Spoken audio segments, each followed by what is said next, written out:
Alvarez here. You're listening to the Kicking Out Podcast, a podcast about All Elite Wrestling, hosted by Tanner Lee, Paul Zartman, and Austin Shepard.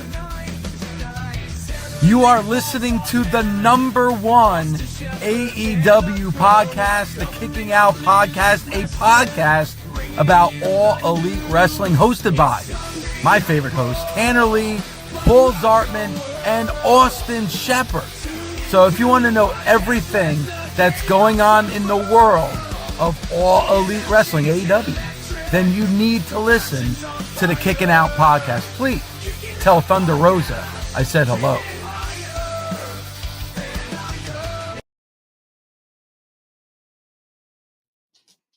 What's going on, KOP Nation? It is Tanner Lee. I am back after a short hiatus, after a little vacation, if you will. Good to be back. Good to be with y'all on this beautiful Friday night on September 19th, 2025, on the eve of AEW All Out 2025 taking place in Toronto at the Scotiabank Arena.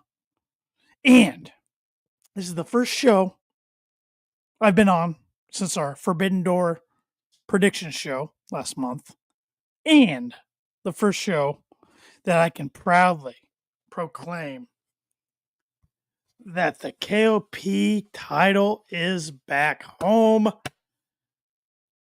The reigning, defending KOP predictions champion is in the house tonight, and I am flying solo. Of course, thank you to my co-hosts Austin Shepard and Paul Zartman for carrying the weight of the show, making sure the show rolled on the last couple weeks when I was not here. But, of course, the night I'm here and ready to rock with our AEW All Out predictions, they're nowhere to be found. But I will say they were kind enough to send in their picks. So they are still in it for the predictions challenge for All Out. They're just not joining me tonight. So you're stuck with me for the next however many minutes I want to ramble on in what should be a good show. Looks like a good card. So yeah, looking forward to it. And I missed y'all. I missed y'all while I was gone, but good to be back. And Paul and Shep, or at least Shep, I know, should be good for our show on Sunday night at 8:30 p.m. Eastern Standard Time as we recap and talk about the our reactions from tomorrow's All Out pay-per-view. Once again, taking place up in Toronto at 3 o'clock, a little earlier in the day than, AEW's been running some earlier pay-per-views, but earlier than it was originally supposed to be. But, you know, WWE's got WrestlePalooza taking place, honestly, just down the road from Paul, Shep, and myself in Indianapolis. But this tells you how badly I didn't want to go. For one, I'd rather watch All Out. Two, I'm a big college football fan and a fan of my alma mater, Purdue University, the Purdue Boilermakers. We play one of our bitter rivals, the Notre Dame Fighting Irish, tomorrow. That's at 3:30. So that's another reason. And number three, another reason I'm not going down to Indianapolis for WrestlePalooza tomorrow, the ticket prices.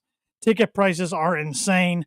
They're just as bad, if not worse, than the Royal Rumble I went to back in January. So would have been cool to see John Cena versus Brock Lesnar, see Cody Rhodes, big Cody Rhodes fan, as you can see behind me.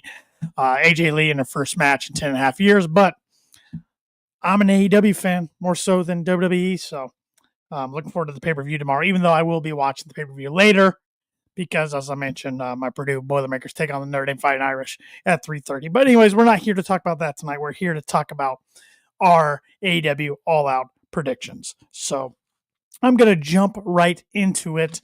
We're going to go down the card and see who we all picked to become victorious and what kind of points we put on it. If I can get my mouse to work here with me, that would be great. As I got a graphic to pull up. But, all right, here we go.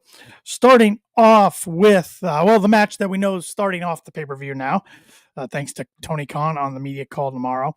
And that's a tag team dream match of sorts with Adam Copeland and Christian Cage taking on Dax Harwood and Cash Wheeler of FTR, two of the greatest tag teams in the history Of course, Cope and Christian just reunited recently for the first time in many, many years.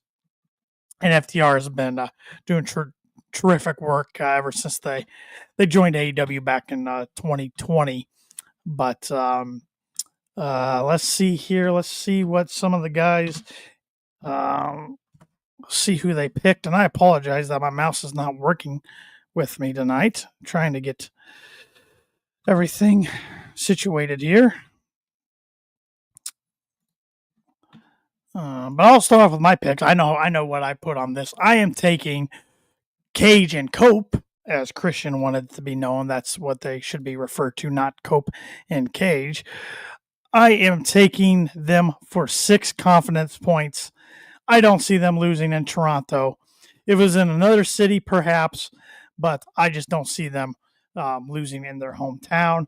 So I'm taking the hometown boys for 6, and I think they make a run eventually at the tag team titles. Both Paul and Shep are in agreement with me. Paul's taking Cage and Cope for 10 confident points, so he is fully confident in them. And Shep, I'm the low man in this match, as Shep is taking them for 8. So Paul's got Cage and Cope for 10, Shep's got Cage and Cope for 8, and I got them for 6. Should be a good match. The go-home math says the FTR will be going over, but not seeing it. Not in this situation. Next up, let's talk about a returning Eddie Kingston. His first match in AEW in 16 months, taking on Big Bill. This match has been built on Collision, pretty much. We haven't seen Eddie Kingston, which I like that. Save his return for the pay-per-view itself. Eddie's pretty popular with the fans. I think that's the right call from Tony Khan. And got a comment here from Majin. Majin, good to see you, buddy. I've missed you the last few weeks. He says, hometown heroes, the CNC Wrestling Factory. Absolutely. Canadians and Americans alike can agree. Everybody's pumped for Cage and Cope and taking on FTR. But no way Eddie Kingston's losing this match. They're not, like I said, he's a fan favorite. They're not going to bring him back to lose to somebody like Big Bill. And good for Big Bill to be on this card and be in a match like this. Interesting matchup for Eddie, but I am so confident. I am taking the Mad King, Eddie Kingston himself, for 10 confidence points. Paul's got 6 on Eddie Kingston, and Shep has 5. So I am by far the most confident Eddie Kingston out of us. Mod says, the world is cold. Better bundle up. I can't wait to hear that. Kingston is definitely winning. Yeah, there's no way he's losing. But should be a good match. I'm looking to see what kind of shape Eddie's in after 16 months off, and he was even thinking about retiring at one time. So glad he didn't. Glad he's back, and there's a lot of interesting storylines I think you can put Eddie in. Eventually, I think he's got to go after Mox, right? Mox and the Death Riders. But yeah, let's get a few matches under his belt first. So, all right. Next up, which match are we going to go with next? How about the trios match between the Hurt Syndicate, Shelton Benjamin, Bobby Lashley, and MVP?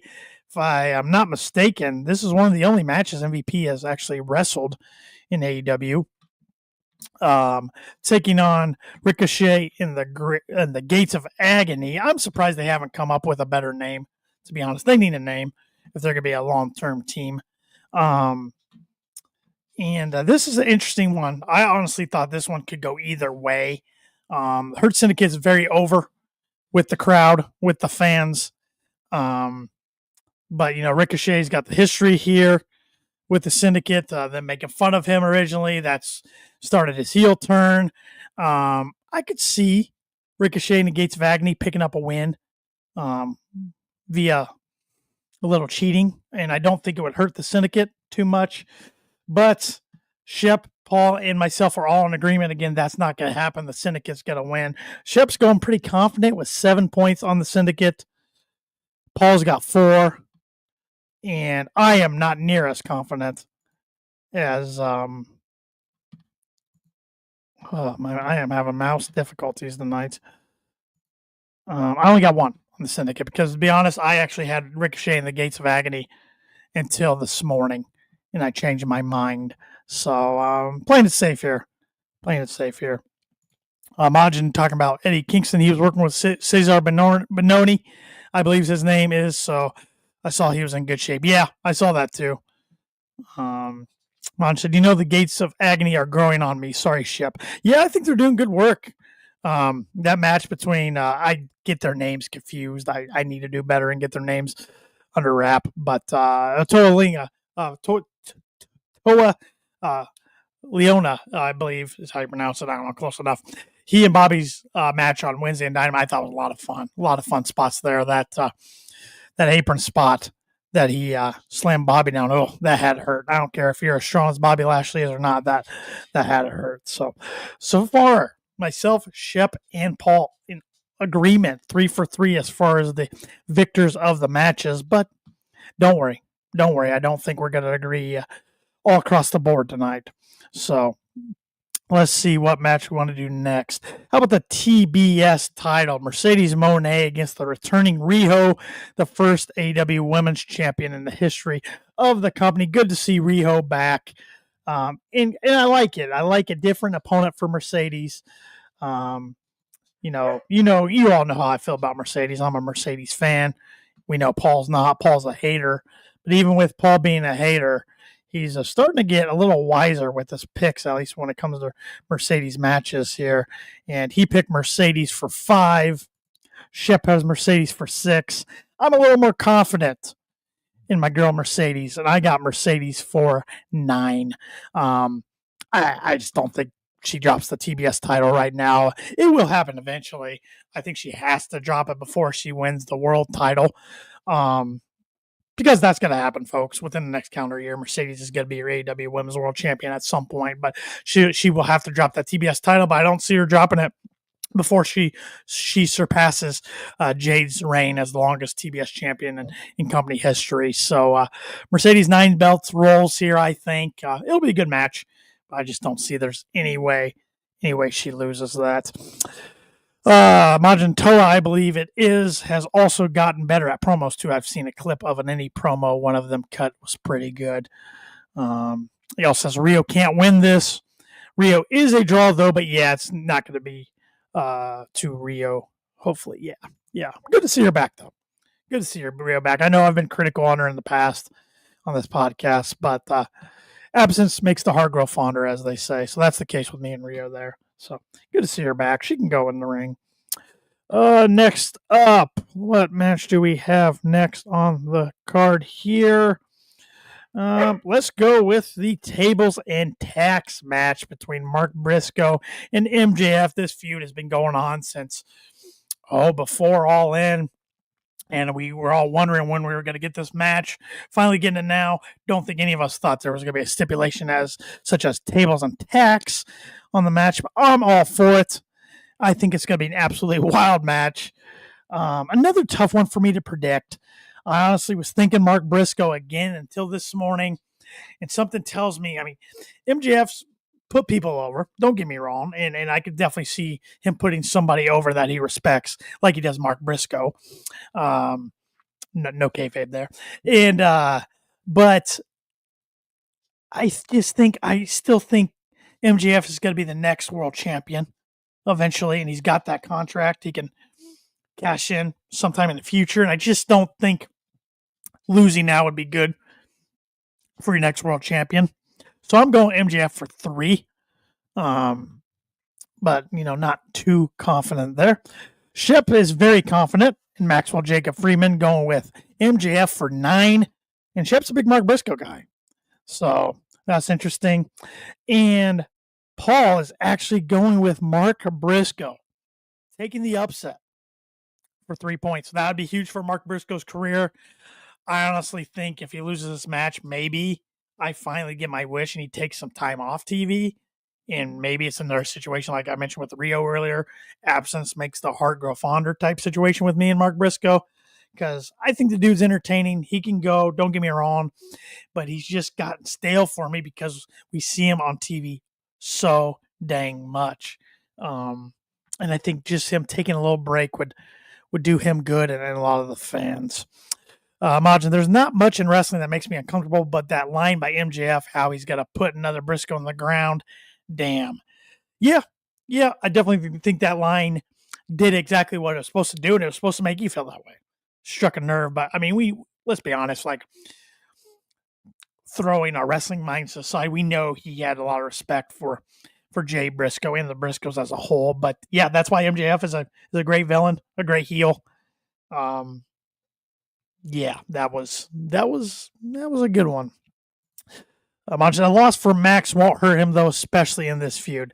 That's why I was going back and forth with my pick here. In the end, even though I get your point, it wouldn't hurt him. I don't know if he truly is the next world champ. I feel like he's just not losing a match anytime soon. But I could be wrong, and if I'm wrong, that could put Paul in the driver's seat here. Especially because if I'm wrong, Shep's wrong, and Shep's got 9 on this match. So we will see. Let's go with the unified title. We got triple threat: Konosuke Takeshita, Kazuchika Okada, the reigning champ, has been a champ for a while. Newly unified champ as of All In, but he's been a champ of the Continental for forever and international. I don't know how it all works still. I just think it should be unified and forget the others.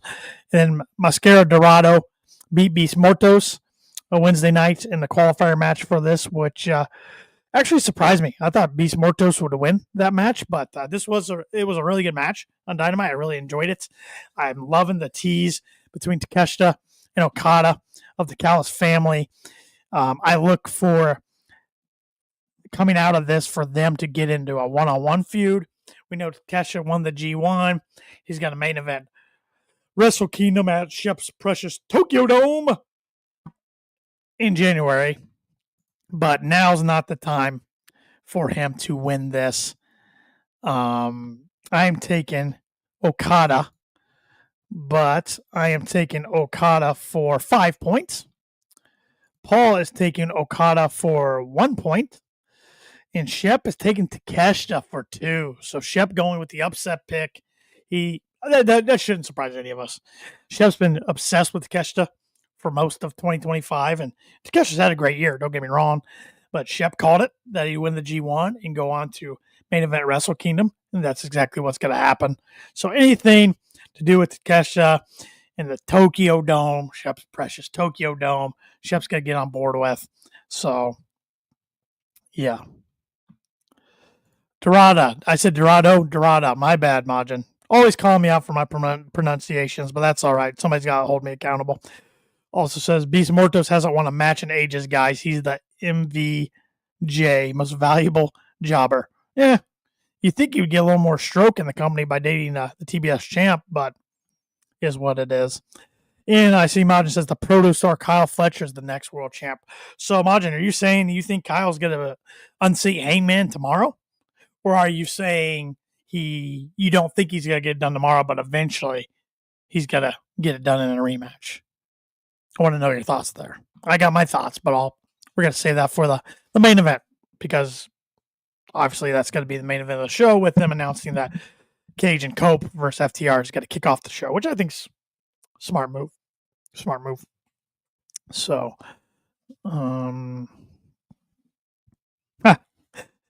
Monch is absolutely not laughing emoji. I was just playing them. Okay, you got me. Hey, I've seen some people picking the upset of Kyle Fletcher, which that would get people talking.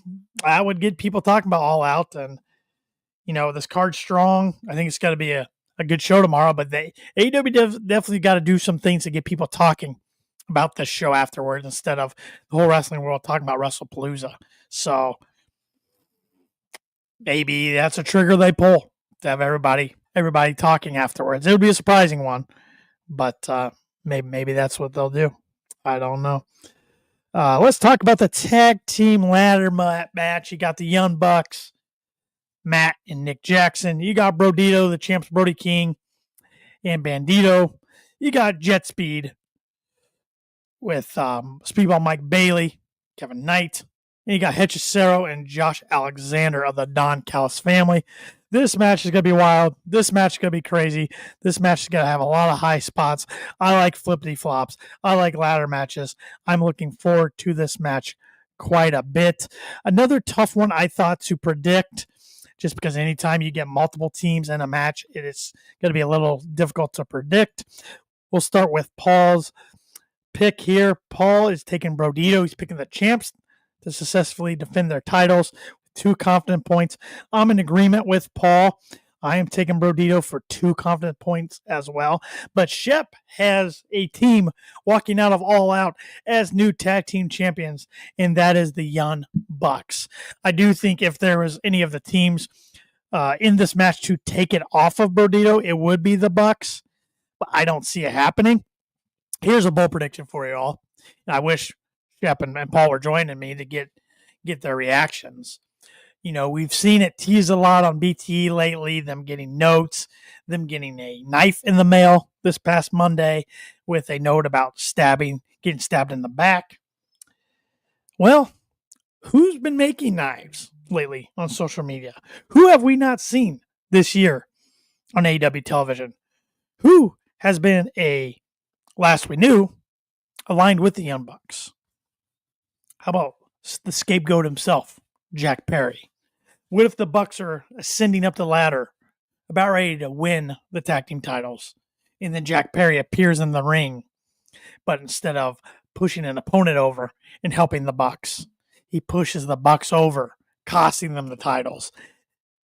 Flashback to last year, AEW Dynasty 2024, when he helped the Bucks win the titles. This time it's reversed, though, and he cost them.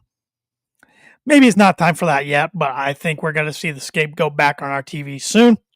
And also another follow-up question to that is, will we see him reunite with Killswitch, or like I think he's going to go back soon, Luchasaurus, since we saw him walk out on Kip Sabian. It looks like the patriarchy is probably no more. So a lot of interesting things they could do there. A lot of pieces. And if Scapegoat does come back, is he still the Scapegoat moniker, Jack Perry, or is he got to do if he and Luchasaurus or Killswitch, whatever we want to call him right now, if they get back together, is it going to be more Jungle Boy? Is it going to be a hybrid of Jack Perry and Jungle Boy? I personally think he needs to stick with Jack Perry. I liked when he dropped Jungle Boy because he's getting too old for that. He's not a boy anymore. He's a man. So I look for this. This match actually, I think, could be the show stealer of the night, in my opinion. Majin, CNC versus FTR absolutely kick it off. The crowd is hyped for this match. You got it. You get the crowd at full energy. Yep. Get it off hot.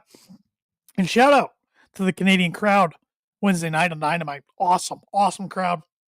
I think the crowd's going to be hot tomorrow. It's a darn near a sellout. I think they've sold a little over 12,000 tickets, which is going to be great. Biggest All Out they've ever sold ticket-wise. And it's only the second All Out outside of Chicago, with the other one being when they had no choice and had to run Daly's place during the pandemic in 2020. So I like that Tony's switching things up, taking pay-per-views different places that historically have only been in one place. So, got Double or Nothing out of Vegas this year, getting All Out of Chicago. I think that's the right thing to do. It sounds like the Thanksgiving show is probably going to stay in Chicago, but it is what it is. Majin also saying, not yet. Brodito is over. They ain't going to pull it off them yet. And the Bucks winning it so soon would undo all the good will they've built with how they've used them so far. Yep. I agree. I was just saying, I think if anything, I mean, I guess you could make a case for Jet Speed winning it. I don't see Hechicero and Josh Alexander, even though I think they're both very good talents. I think Josh Alexander is one of the most underrated performers in all of pro wrestling, not just AEW. I thought that since he was in TNA, he was the champion over there. I don't see them coming out of this as champs. So, but I agree. Brodito's over. They're doing great work. Keep it on them for a little bit longer. Let's go to the women's world title match. 4 women in this match. So, like I said, anytime you got multiple individuals, makes it a little more difficult to predict. But we got Timeless Toni Storm versus Jamie Hayter versus Chris Statlander versus Tekla. A lot of interesting scenarios here, a lot of interesting characters and individuals. I liked what they did Wednesday night with all of them kind of coming out to say anything, and then Tekla, after being Queen Emanata, starting a brawl, thought it was all good. But let's see who everybody picked. Shep is going with Timeless Tony Storm for 3 confident points. I'm also going with Timeless Tony Storm, but I'm going for 8 confident points on the champ. And Paul is going with Timeless Tony Storm as well for 8 confident points. So none of us think it's time to take the strap off of Tony. And I agree. She's doing great work. I know she's a 4-time world champ in AEW. I just don't see who takes it off of her, like, in this match. I just don't think any of those 3 ladies, it's not the right time for any of them. Honestly, you look across the roster, I don't know who takes it off of Timeless Tony Storm. They haven't really built anybody up to take it off of her. I mean, I would say Mercedes or Athena, but she's beat both of them. Beat both of them at the last 2 pay-per-views. So I still think if I had to put money down, I think Mercedes is your next women's champ. But like I stated earlier in my prediction with her and Rio, I think you got to get the TBS title off of her first before you put the AEW Women's World title on her. So now you got to build somebody up for the TBS title, which actually I think there's more contenders for that right now than there are legit contenders for the AEW Women's World title. But yeah, I still part of me does think Tony loses it before the end of 2025, but besides Mercedes or Athena, I just don't see anybody else in the discussion right now. But they could surprise me and heat somebody up pretty quick. I guess we've seen it before. I mean, Megan Bang looked like she was going to be the perfect person to do it, but then they've kind of cooled her off and put her with Penelope in the tag division, maybe getting ready for those tag team titles that will eventually be introduced. But we'll see. Picking up on some comments here, Majin, I'm not an FTR fan by any means.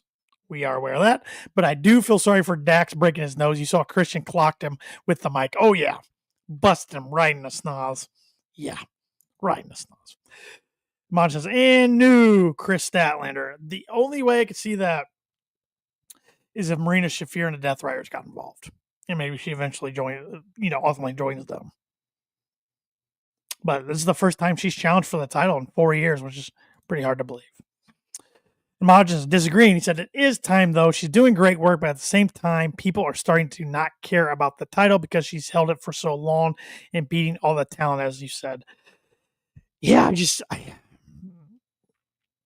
I guess make a good case to me for, and I know you're picking Statlander, but or maybe you're just hopeful Statlander will take it off Tony, but make a good case for one of those ladies. Maybe I could get it convinced, but I'm going with Tony for 8. I just not seeing it right now, but should be a fun match. And that's one of the more compelling things in the company to me is the big question mark of who is going to ultimately unseat Tony for that title, because there's no clear-cut answer by any means. Let's now talk about a feud that's been crazy, a match that's going to be insane. You might want to put the kids to an early bedtime for this one. Don't know if they should be watching this one. These 2 guys give it their all every time out. Jon Moxley versus Darby Allin in a coffin match. I mean, let's be honest. What's Darby's finishing move called? Coffin drop. I don't see there's any way Darby loses this match. But I only have 4 confident points on him just because I had more confidence in some other matches. Taking Darby for 4. Shep is also taking Darby for 4. But Paul is taking Jon Moxley for 7. And one thing I forgot to do this whole time, Paul actually gave me some descriptions of why he's picking certain winners. And for Jon Moxley, he said Darby's 50-50 in coffin matches. Okay, fair enough. But like I said, his move is the coffin drop. It seems like this is the match made for him, especially match in AEW. So I'm taking Darby. Going back in some of the reasonings for Paul's picks, for Coben Christian for 10, he said, no way these 2 lose in their hometown. Her Syndicate for 4. MVP hasn't been much of a wrestler here lately, but I think these 3 could go after the trios. Mercedes for 5. I don't think Rio is the one to take the belt off Monet, but there's not many people left to do the job. Mark Briscoe for 3. MJF has been known to screw me over, so I had to go low. That's fair enough. It's very true. Timeless Tony Storm for 8. I still think Monet is the one to take the title off Storm as much as I like it to be stat. Scary that Paul and I are starting to think alike on some of these reasonings. Okada for 1. He says, I feel this is the match that could go any way. Eddie Kingston for 6. He said, no way he doesn't lose his return match, but it is Eddie, and he's been known to help out others and put them over. Brodito for 2 could be a swerve with the Bucks winning here, he says. So that gets us caught up to Paul's reasoning on his picks. Majin here, which is what I think will happen. Fatal 4-way means there's no DQ. Death Riders might get involved. It's the only way Tony can lose and still not lose any momentum, really. Yeah, that's true. With any time you have a triple threat or a fatal 4-way or 4-man or women, I don't even know if they call it a fatal 4-way anymore. Yeah, somebody else can eat the pin and you can lose your title and not really lose momentum. That's true. That's a good point. He says, I'm sorry, Brian, but I don't believe you're done. Brian is getting involved in helping Turtles win this. Yeah, and I'm real interested. I dying to know what he whispered into Darby's ear. If he's going to keep his promise, not getting involved, Darby's got to keep whatever promise that Brian asked him via whispering in his ear. So, yeah, but I like that nickname, Turtles. I like Turtles. Yep. I think, and this is Darby's first, correct me if I'm wrong, but this is Darby's first match he's had since he's been back from Everest. I could be wrong about that, but I just feel like every week he's getting into it with the Death Riders, but maybe, or first one-on-one match, maybe. I don't know. Now that I'm putting that out there, I don't feel very confident that I'm correct there, but that's how my memory remembers that. So one more match to pick, and that is I'm assuming this is the main event for the AEW World Championship. Hangman Adam Page versus the Protostar Kyle Fletcher. There are stipulations on this match, however. If the Don Callis family interferes, not only does Fletcher lose the match via disqualification, but he's also stripped of his TNT title. I mean, they could go with a ref bump spot, all that, but I feel like they're not going to. I think this is going to be a hell of a match. I'm big on Kyle Fletcher, as anybody that's listened to the podcast or watched the podcast for a while now knows. I think the kid gets better and better. Yes, I'm calling him a kid because I'm 7 years older than him, so I feel like I can. He gets better and better every week, not only in ring, but on the mic. He is a future world champion. I'll throw it out there. I think he holds the world championship sometime in 2026. Just like what Hangman's been saying lately, you're not ready. It's not your time. I think he's good with the TNT title for now, for a while, and then elevate him up to get that world title eventually. So with that said, I'm going Hangman Adam Page for 7. Shep going all in at All Out with Hangman Adam Page for 10. And Paul is going with Hangman Adam Page for 9. So with 7 points, I'm the low man on Hangman. But Hangman's not losing this title yet. That's just all it comes down to. I think he loses it to MJF before the end of 2025. That's my prediction. So I guess I just showed my cards there. If MJF's to challenge Hangman at Wrestle Dream or at Full Gear or at World's End, I guess I'm on the hook now for taking MJF. So yeah. But one quick recap of everybody's points. I am taking Cage and Cope for 6, the Hurt Syndicate for 1, Mercedes Moné for 9, MJF for 3, Eddie Kingston for 10, Brodito for 2, Tony Storm for 8, Kazuchika Okada for 5, Darby Allin for 4, and Hangman Adam Page for 7.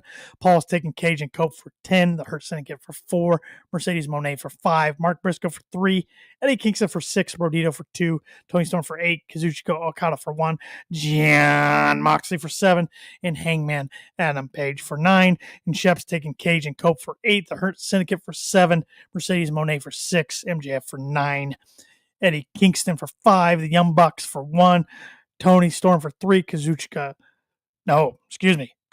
Takeshita for 2, Darby Allin for 4, and Hangman Adam Page for 10. Mod saying this match will be an amazing one. Could be a match of the night. It's between that and either of the tag matches. Yeah, this could be good. For kind of a short build, I feel like between Fletcher and Hangman, they've done a good job with it.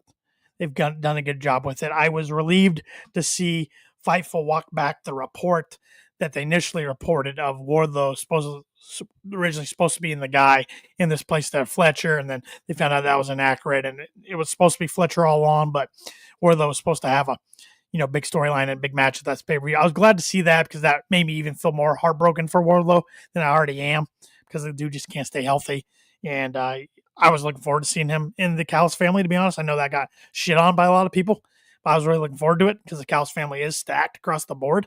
And I thought it was an interesting scenario to put him in, and him attacking Nana and Swerve. I'm like, they're setting up for that match in the future. That'll be fun.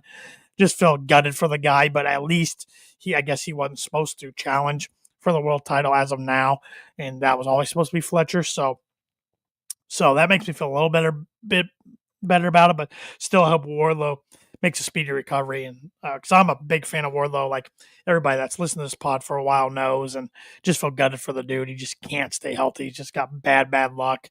And I don't think we have to worry about him going to the WWE anytime soon if that was his motivation and goal. I don't know if it is or was, or what the possibility of that is, but if that was a possibility, that dude's got to have a lot of injury time added to his contract. So I don't think we have to worry about that anytime soon. But let me know in the comments your thoughts on All Out. Let me know your predictions. This is always my favorite pod we do every month. So I'm glad you took time out of your Friday night to join me for a little bit. And I want to make sure, when I found out earlier today that Paul and Shep both couldn't make it, I wanted to make sure I still made an appearance, because not only did I want to show off, the KOP Predictions title that's finally back home where it belongs for the first time in about a year. I think I lost it at Full Gear last year and hadn't regained it in all of 2025. It's finally back home where it's going to stay for a long, long time. And not only do I want to get on there, I missed you guys the last few weeks, and Paul and Shep did a great job filling in for me, but miss you guys. Wanted to just chat it up a little bit, talk some wrestling tonight, and go over this awesome card for tomorrow. And then I'll be back Sunday night to give my reactions. I believe Shep's going to be joining me. Hopefully Paul too. So tune in for that at 8:30 p.m. Eastern Standard Time, right here live on our YouTube channel and our Facebook page. Make sure you hit that like button, that follow button, that subscribe button. Hit that notifications bell on YouTube so you know when we are going live, when we drop new content. Not only do we record podcasts, we have media calls. I uploaded the media call from Tony Khan's call with the media yesterday. Before All Out, we do those. I'm hoping to come up with some other videos that aren't necessarily live, some other content here in the future. Maybe getting back to do some quizzes. I want to get my wife back on the video and pick her wrestling brain a little bit about some stuff. So got some things planned. I just gotta execute it and get it done. Take the time to get it done. But appreciate everybody hanging out with me tonight. Like I said, hit that like button, that follow button, that subscribe button. You can find us on all major podcast platforms. So make sure you're following us on your favorite audio podcast platform, whether that's Apple Podcasts, Spotify, TuneIn Radio, iHeart, whatever it may be. We should be on there. And also you can follow us individually on social media if you'd like. I'm Tanner Lee 92 on Twitter and X. Paul is at Paul Zartman 87, and Shep is at the Shep 27. So thanks again for chilling with me. We'll see you Sunday night as we kick out yet another podcast. Enjoy All Out tomorrow and have a great week, everybody. Great weekend, I should say, everybody. And have a great next week, too. I'll say it early. Take care. This is where I say goodbye and good night. Bang!